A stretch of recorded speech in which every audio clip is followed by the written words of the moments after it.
I read the script the first time and didn't even realise that it was a true story, and I was amazed by it then. And then to meet Brian and his hope and his faith, and to not let what happened to him, you know, he lost a huge dream, was taken from him. But I mean, you speak to Brian now and he says, well, I was here to do this. I was here to spread awareness, to help people, to help young boys that have been in the same situation as him and had their life taken away from them.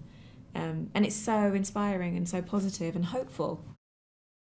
Because of me being a comedic actress and I do stand-up comedy, they weren't very interested in seeing me for this role. And I begged and I screamed and I pleaded to get an audition, and finally they let me. But it was so many other names that they were mentioning, as Viola Davis and Octavia Spencer and Jada Pinkett and Angelina Ellis and Hallie. And that's good company. It's good company, but they didn't want me. that was just, you know, to hear those names and having a fight. But it only takes one to believe in you, and it was Tom Shadyac. And when he interviewed me via FaceTime, and he asked me about my life, and he said, you know, I had to sit on Eddie and I had to sit on Jim, both stand-up comics. He said, I think I'm gonna have to sit on you.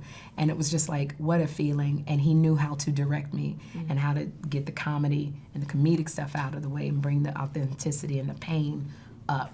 So I'm very thankful to Tom. We all came together on set. I mean, we had such an amazing director, Tom Shadyac. He's just incredible.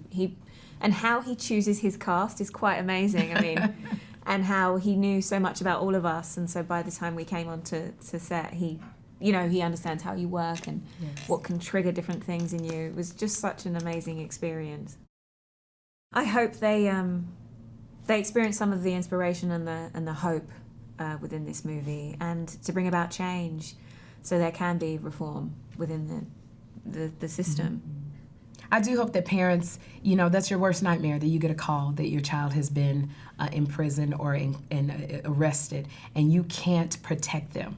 And we as parents, I want them to know from watching this movie that you have a voice to change the judicial system. We have to do the work to elect judges and DAs that will represent your interests, because God forbid your child is in front of a judge or a DA and they hold the future of your child in their hands. And do things like go to jury duty.